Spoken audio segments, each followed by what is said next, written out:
Moving Wisconsin forward, one joke at a time, this is Kristen Bry with As Goes Wisconsin. Yada, yada, yada. Hello, Wisconsin! How much money, insider knowledge, and or name recognition do we expect candidates to have when running for office? 844-967-2789. We have, I asked because as of this morning, well, actually, officially it'll be tonight, the GOP in Wisconsin has a contender, or at least a candidate, really out of left field. So we've been talking about this on and off. We're less than a year away from the Republican primary for U.S. Senate to run against Tammy Baldwin. And I was searching through headlines this morning, and I'm it probably is indicative of people's expectations in general that this was not a top headline and it was a little buried. But as Wisconsin Republicans search for a viable contender to challenge Tammy Baldwin, a 40-year-old college student in Stevens Point is poised to become the first Republican to officially announce a bid for the seat. Bold move. Bold move. So I'm hoping that I'm going to pronounce her name right. Rejani Raveendran. We're going to say it with that. Is the chair of the University of Wisconsin Stevens Point College Republicans, and she plans to officially launch her run against Tammy Baldwin tonight in Portage County. And this would make her the first candidate in Wisconsin to announce. And I read this, and the optimistic side of me is like, good for her. You know, and we want, as we try to recruit, we encourage people to run for office, right? And younger people. And new faces and stuff. And it's a good thing to encourage people to run and not have the imposter syndrome of you need money, you need connections, you need, the blessing and kiss the ring and all this stuff. And the cynical side of me is also like, oh God, good luck. And it just brings up the question, and I think of this because of my firsthand experience of when my husband, Mike, ran for mayor in the special election in 2022. Yes. 22 or 20? Yeah. Early 2022. Yeah, 22. And, no political experience. Did not, it was basically me and him running, or him and I running his campaign. And I think a lot of people, whether some to his face, but certainly behind his back, were like, what the hell are you doing, man? Dude, you're never going to win. and because to run a successful campaign, especially against someone like Chevy, in such a high profile case, you had people who their entire lives are spent running campaigns. They raise massive amounts of money. You think about even the people whose names have been thrown out so far for the Republican candidacy for Senate. It's either like millionaire/billionaires who may not have name recognition, or some of the politicians who've been in the game enough that they do have some name recognition and understand how the game works. Right. And so it's interesting.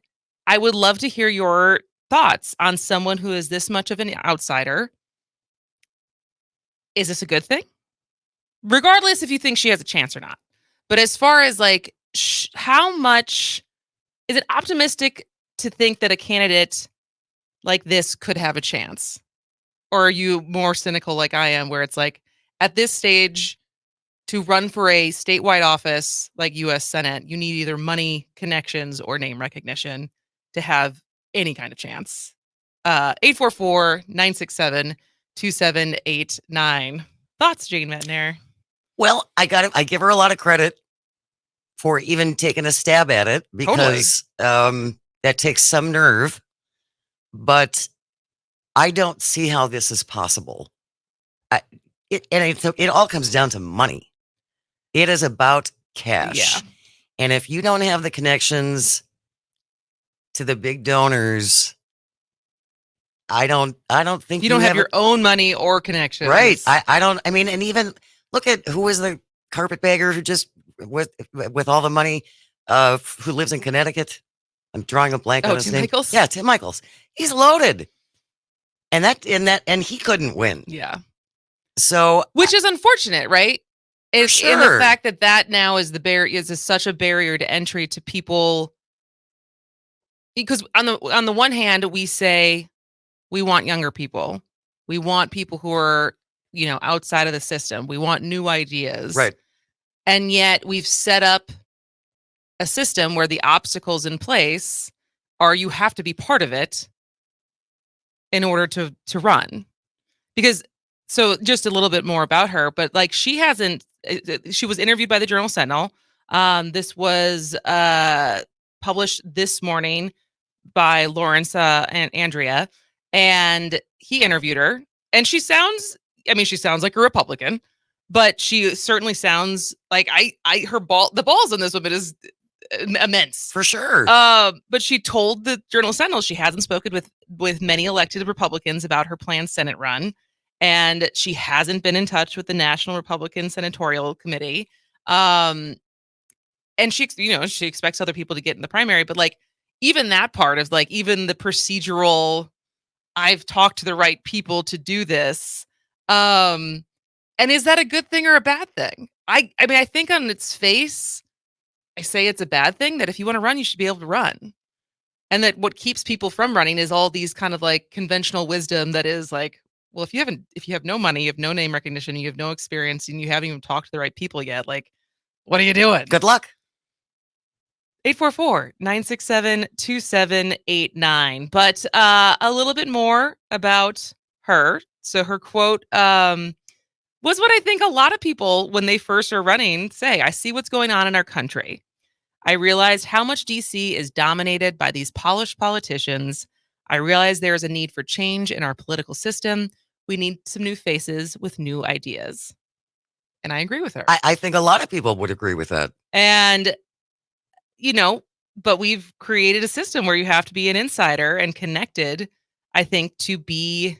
And so the outsiders that we ever consider, minus Barack Obama as president in 2008, considering he was even a senator by that point. Right. He was a junior senator. But he had been in elected office. But he was elected the federal office.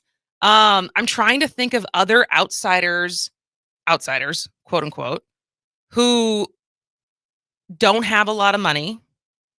And I mean like a lot of money, where they are, Meg Whitman and Ron Johnson had a ton of money when he ran and hadn't held office before. Like who are the people who've been examples of run for a statewide office without experience or money and have been successful?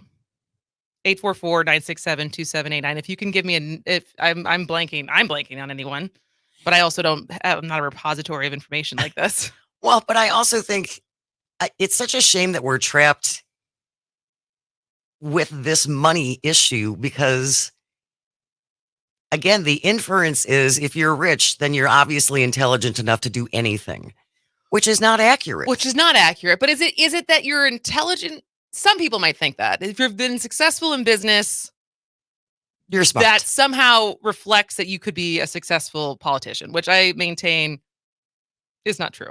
Because when you're a CEO, it's very different than having to build like compromise and like negotiate exactly with people, versus like the buck stops with me. This is what we're doing.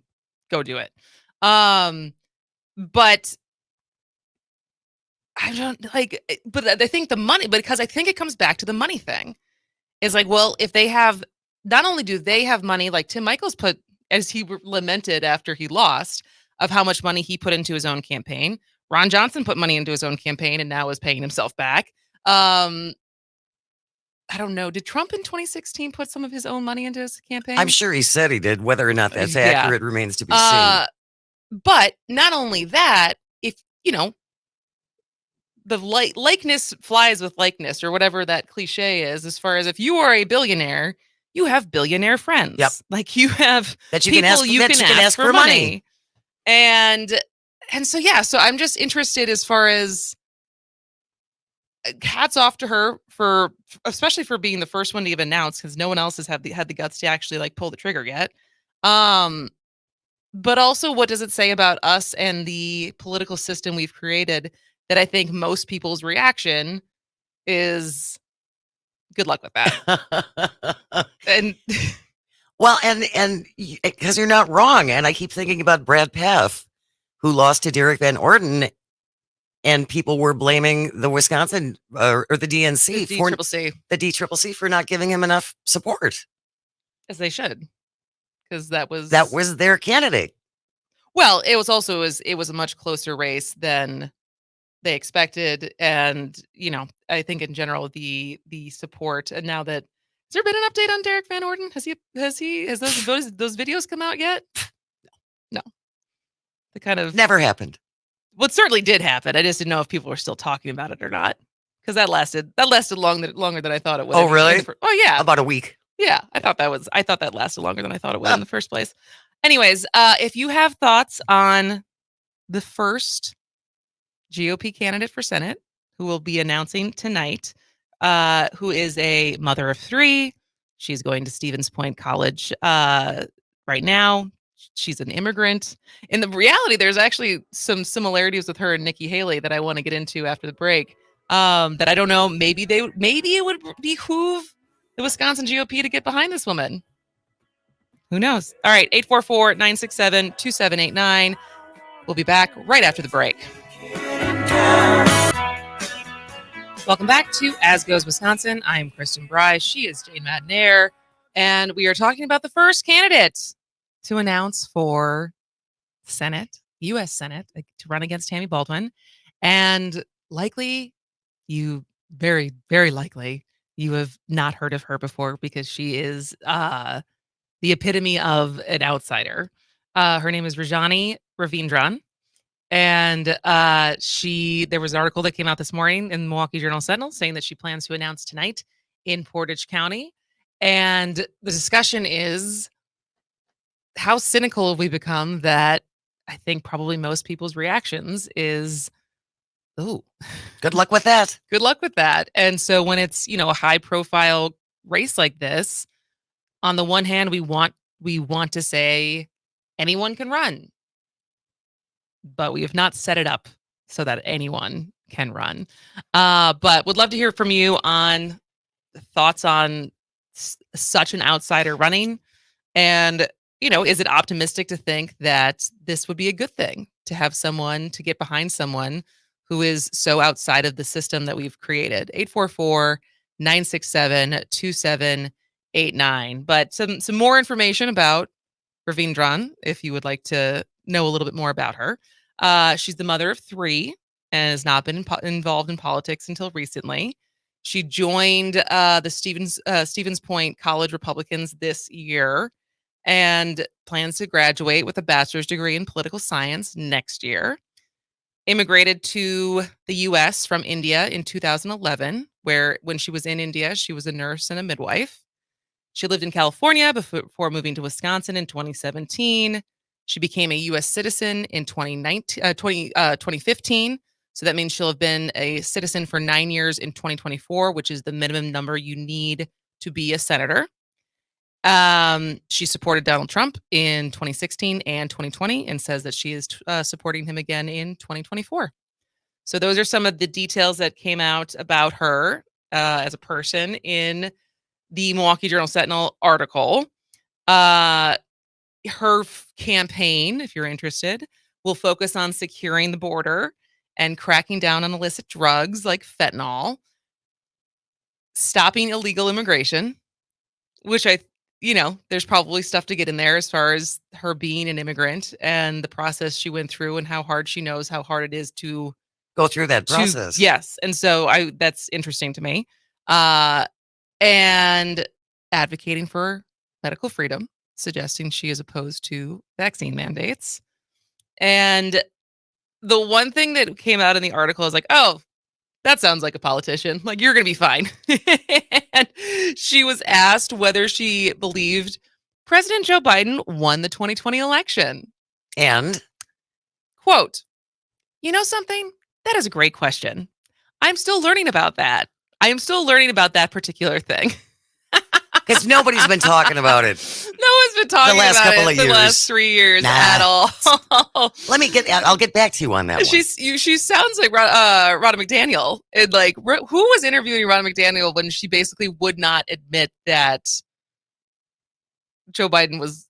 She was like, she admitted that Joe Biden was president, but she would not admit that it was a fair and free election. And I was like, oh, you've been taking notes. But yeah, she claimed that there were clearly some issues with the election and added, "How can I say yes or no when I have no clarification about that problem?" Well, there were a whole bunch of court cases, like 63 of them, and 62 of them got thrown out. Yep.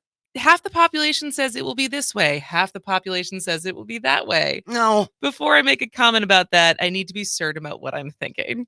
So at least that part she's she's a on it. natural. She's a natural there. And so I do appreciate the attitude, though, because she said, "I do think that some of the people are going to jump in the race at any time, but that is not my concern. Rather than sitting on the couch watching TV and complaining about it, I want to do something. That is the reason I'm running." And I can get behind that. And For I sure. am hoping that in general, I think about all of the different people that we interviewed who are first-time candidates for assembly or state senate last fall, so 2022, and the recruitment of getting people to run and I mean, like, that kind of brazen attitude, especially from women, of like, why not me? That is what I do applaud about, regardless of what a hill this is going to be climbed, regardless if she ends up getting backing from, the powers that be. powers that be are like, well, at least we got someone. But so no matter what happens, I think the attitude of why not me is something that should be applauded. And I hope that more people adopt, maybe not for Senate necessarily, but there's going to be a lot of positions to run for. Sure. I mean, we have, I don't even know what's all up for. I know the mayoral race and the county executive race. So like we have a bunch of nonpartisan races that will be up again in 2024 for the spring. And then obviously, depending on how this redistricting case goes, we're going to have a lot of seats up, more than normal, for the fall of 2024. And speaking of that, Nicole Safar, who is the executive director of Law Forward, which is the liberal-leaning legal firm that is filing and is taking charge of the redistricting case that got filed last Tuesday. She's going to be here at 11 o'clock. And so we're going to get more details about the strategy behind the case, what the case is, what the lawsuit is arguing, the different scenarios of how this could end up depending on the ruling. So that's coming up at 11. At 11:30, we got, so I'm doing a fundraiser on Sunday. I guess we haven't talked about this enough. We haven't.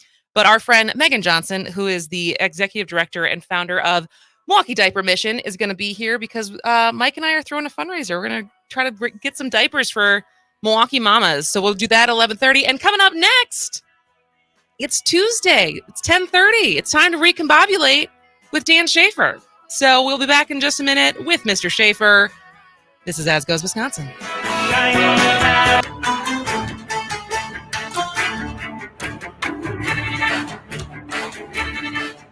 Welcome back to As Goes Wisconsin. I am Kristen Bry. She is Jane Madnair, and that music means it is time to recombobulate with the one and only Dan Shafer. How are you, friend? Doing well. How are you? Always good to be here.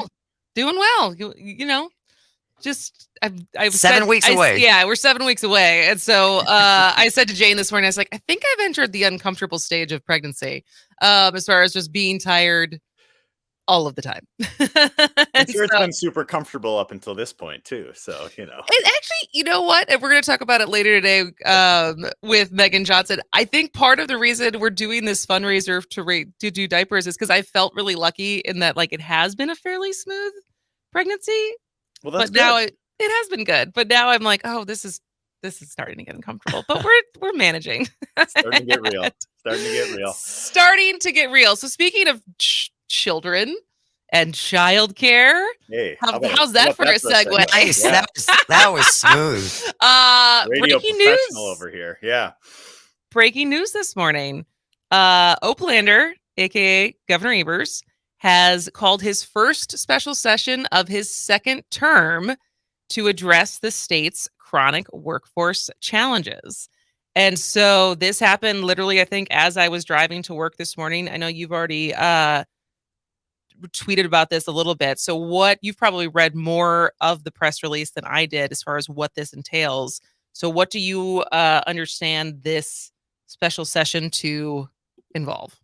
Yeah. So kind of the main headline of it is that it is calling the special session to, quote, address state's chronic workforce challenges. So that includes more than $1 billion investment out of the state's remaining $4 billion surplus.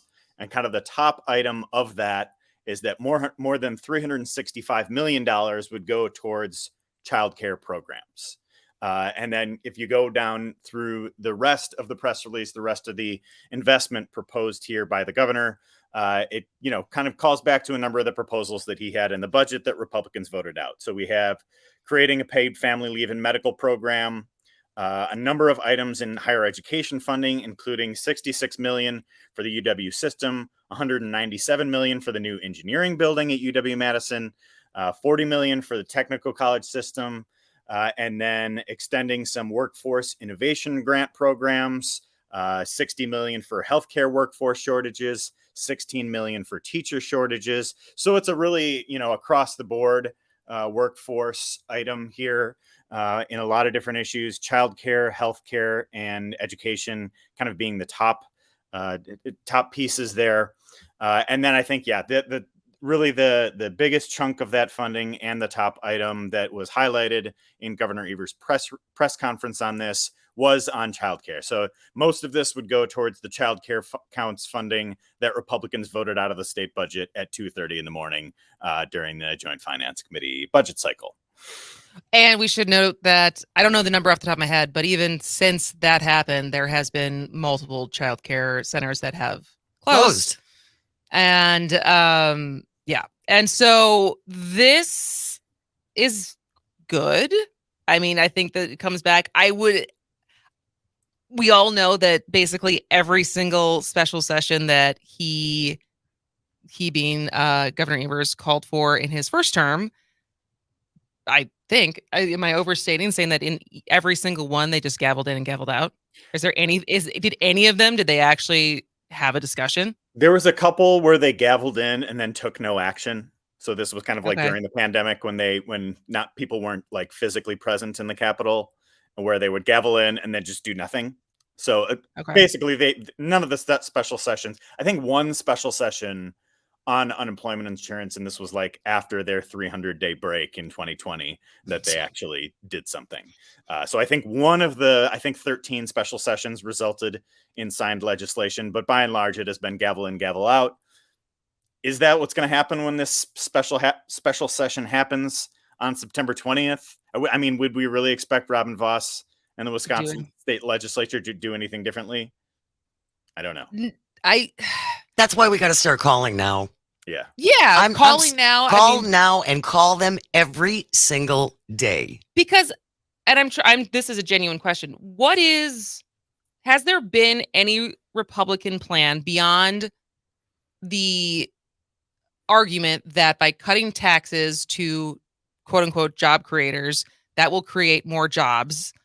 And I guess the cutting unemployment, cutting Medicaid, what other policy solutions has been presented by Republicans to address workforce issues?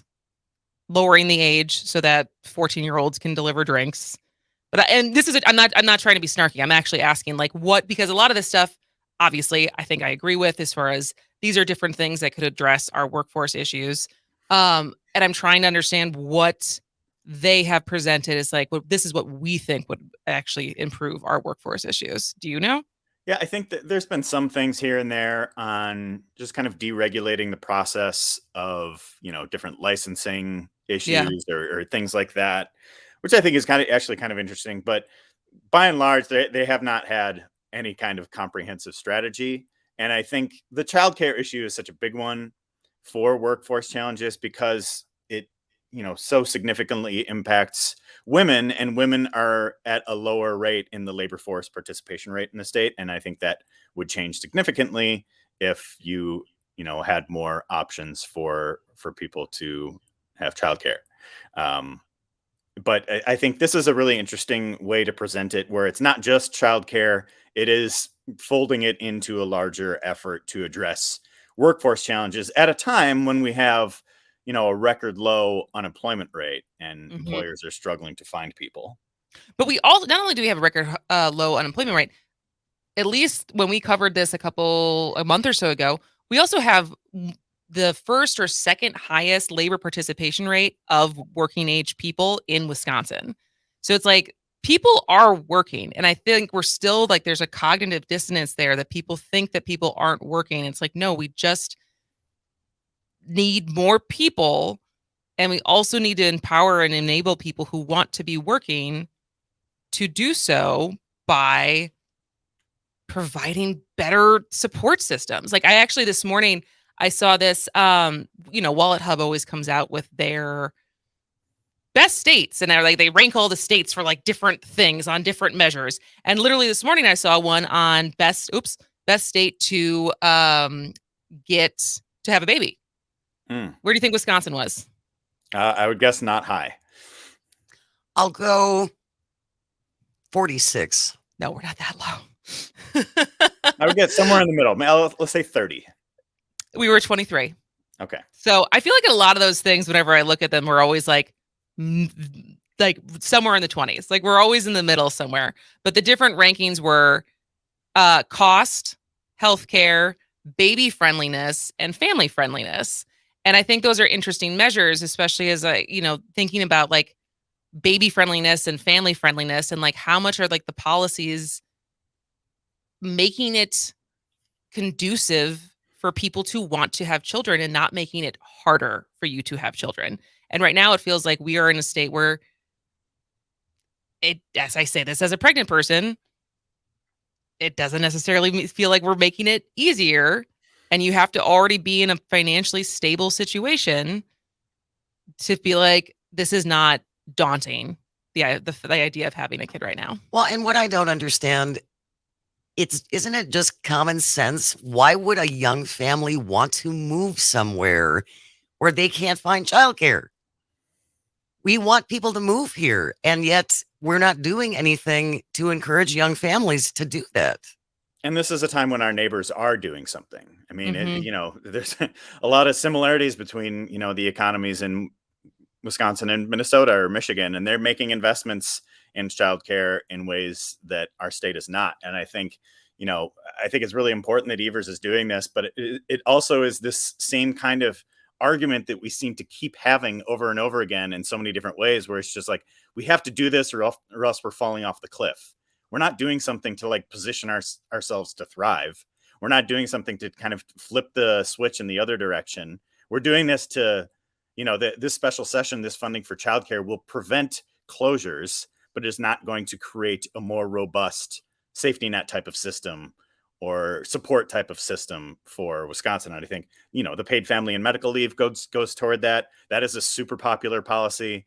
And I think it's going to be really interesting once this does hit the floor of the legislature, if they are going to have to, protect all seats in both the Senate and Assembly. If the redistricting lawsuit goes forward, this vote will be on the record and people will be paying attention to it, going forward. So I think that is a really crucial piece of this as well. And that's why they're going to gavel in and gavel out. That's your prediction? Yes. So they don't have to be on the record for anything. Yeah, the over-under for the full time of the session is about 55 seconds, right? Are you betting the over or the under? I know that was my the joke and video I made last fall when they had their special session. No, not last fall, was it?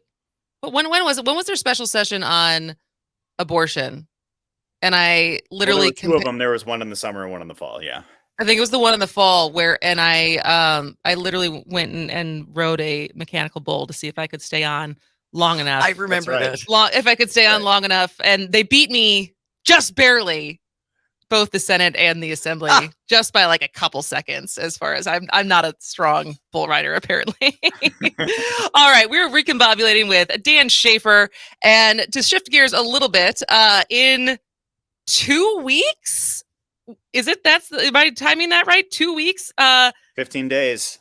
15 days. We're going to have the first Republican presidential debate right here in Milwaukee. And it feels like it's kind of sneaking up on us. I think as of this morning, I read Vice President or former Vice President Pence has just made the cutoff. And so as of right now, there are 8 confirmed candidates who will be there. Do I have my numbers correct? That's right. Yep. 8 confirmed candidates. Several who you've never heard of. Who's this Doug So we Bagram, or who is that guy? Which guy? Is He's the North Dakota governor. Yeah. No, I think he's the one who was paying people, right? Basically, it was like, if you give me $1 donation, I will give you a $20 gift card. I think there are people in North Dakota who don't know who this man is.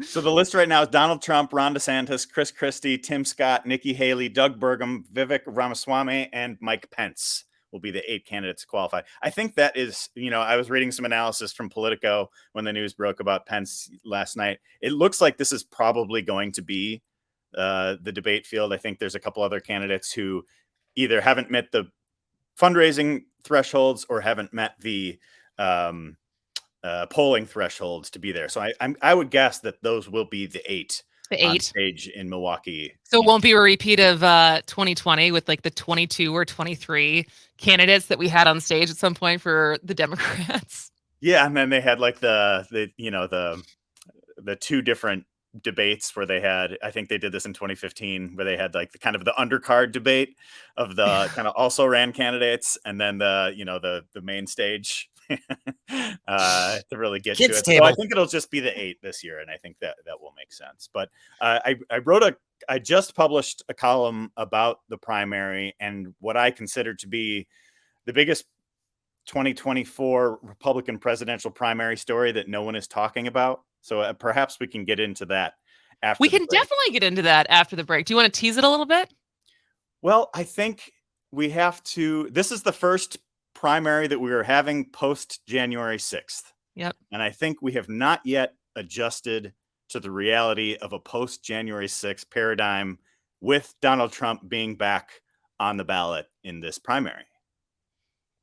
That's a good tease. That is a good tease. So we will talk more about the primary, the presidential primary, and how weird is it going to get? Because this is unprecedented territory as far as the whole Trump factor. So stay with us. We are talking to Dan Shafer, founder and editor of the Recombobulation Area, which you should subscribe to if you're not already. It's such a deal. This is As Goes Wisconsin. We'll be right back. Welcome back to As Goes Wisconsin. I am Kristen Bry. She is Jane Madnair, and we are recombobulating with Dan Shafer. And so let's hear more about the story you published this morning on, so often we are talking about Wisconsin politics, Milwaukee politics, but this time around, Milwaukee and Wisconsin politics are presidential and national politics, because not only are we going to host the RNC next year, but we are hosting the first Republican primary debate 15 days from now. And Civic Media will be there, by the way. So I think we're going to this show specifically, and some of the other Civic Media shows, will be broadcasting live from across the street at the Fiserv the day of the debate. So more details to come on that. Dan, maybe we'll have to have you come on the show so we can talk more about it. But let's hear more about your article and the argument that you're making. Yeah, so I just published this column at the Recombobulation Area. The headline of the column is the biggest 2024 Republican presidential primary story that no one is talking about. And so I following this campaign, looking ahead to the debate, it's going to be an interesting moment for all of these candidates to get on stage, present their message to a national audience. Trump is way, way ahead in the national polling right now. So it's an opportunity for candidates like Ron DeSantis, who have really been falling in the polls, in the last few weeks to turn things around. It's an opportunity for many of the other candidates who are polling in the single digits to really meet that national audience for the first time. This is kind of the moment where these campaigns kind of come out of the the diners and the county fairs of Iowa and New Hampshire and up onto the debate stage. But I feel like there's this elephant in the room that no one is talking about with this primary campaign, and that is that Donald Trump's not going to concede if he were to lose. Right? We just saw what happened in 2020, where he still hasn't conceded defeat to Joe Biden in the 2020 presidential election. So if he's not going to concede to Joe Biden after an actual presidential election, do you see any scenario where he's going to concede to Ron DeSantis or Nikki Haley or Chris Christie or any of these other candidates? He's just going to keep running regardless of whether he wins or not. And if, let's say things turn around for DeSantis. He builds up some momentum. He does well in this Milwaukee debate. He carries that through to Iowa and New Hampshire and starts looking like an ascendant candidate. Do you think Trump's going to say, all right, my time is done. I'm going to pass the baton and graciously ride off into the sunset? No, that's not going to, he's never going to concede.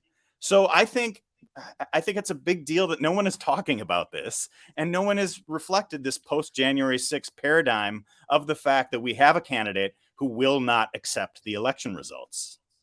But do you think, because I agree with you, one, that he would never concede, but two, he's so far ahead that is that the reason? Is it that people are ignoring that this is a possibility, or is it that they're not talking about it because it seems very unlikely as of right now that there's never, ever, as far as I understand, been a candidate who was this far ahead in the polls that didn't end up winning the nomination? Yeah, he is way ahead right now. And just to give you a scope of how far ahead he is, so I'm looking at the Real Clear Politics polling average. Trump is at 53.7%. He is 38 points ahead of Ron DeSantis, who is the next closest at 15.7%. That's down from about 30 in March, by the way. So DeSantis has been on a pretty precipitous drop in the polls, and no other candidate is above 6%. So it might not end up mattering anyway. He might just run away with the primary. But but all eyes will still be on Milwaukee on August 23rd. All eyes will be on those other candidates and what they will bring to the debate stage and what they might be able to kind of start making a dent in that lead. I think that a debate like this is much more about the other candidates than it is about Trump. Mm-hmm. We don't know yet if Trump's keeping everybody guessing as to whether he's going to be there, but I don't think it really matters, because even if these candidates present a great argument, make a good campaign, and win some primaries, Trump's still not going to concede. And I think it's important about that. Well, and I think it's important to remember too, Dan, that if he wins the primary and he would go on to get reelected, he is never going to leave the White House. Oh yeah, never. Well, and even if he ran in the general again and lost again, like this is just the MO of this man is I did not lose. But it's like I don't know what the media is going to do differently than they did in 2016 or even 2020, but like with the conditions that we're in right now, as far as a presidential candidate who has 78 counts, like he's fighting 78 counts and counting, because I think Fulton County is preparing right now for his indictment. So that's going to be added to the docket. He also, this guy has like potentially 4 different legal cases that to be balancing while he's running for president next year. So it's like, what is the responsibility of the media to treat him like a normal candidate versus not, because he is not a normal candidate? And how do you continue to talk about this? Especially because I saw this morning, data shows drop in scandal interest when it comes to Trump. So over time, the Google trends for Donald Trump and indictment with each one keeps dropping as far as how many people are interested in hearing more about it, despite the fact that I would say last week's was the most damning and the one that feels the most anti-democratic, and the one that I would say the most amount of people want accountability for. And to have each, like the trend line go down is not a great sign. Well, and I think too, 8 years ago when he first started running, you heard all of this like Beltway media bloviating about the norms and Trump's assault on the norms, and just like that was all hypothetical, and now it's pretty real, right? He literally didn't accept the results of the election. He literally encouraged a violent riot at the Capitol trying to overturn the election results. These are things that happened. So, and I feel like we have not adjusted to this post January 6th paradigm. This is the first primary since that happened. The same person is on the ballot. The same outcome is likely, because even if Ron DeSantis wins, even if somebody else wins the primary, he's not going to accept those results. And until we grapple with that, the debate, the primary, all of it is little more than an exercise in political theater. That is true. That is certainly true. All right, Dan Shafer, anything else you want to plug or highlight before we let you go for today? Man, there's a lot going on. I listened to the top of your show yesterday when you were talking about getting back from Vegas. Very discombobulating times that we have. Oh here. man, the Supreme Court. I'm surprised you didn't write about that this week. I might have time for that yet. We'll see. Okay. Lots. All right. Well, maybe we'll talk about it next week. So certainly it's never boring. So Dan Shafer, as always, Tuesdays at 10:30 on As Goes Wisconsin. We love to recombobulate with you. We'll see you next week. Thanks so much. All right. We're going to take a break for the top of the hour news. When we come back, let's talk about the redistricting lawsuit with Nicole Safar, who is the executive director of Law Forward. Stay tuned. This is As Goes Wisconsin.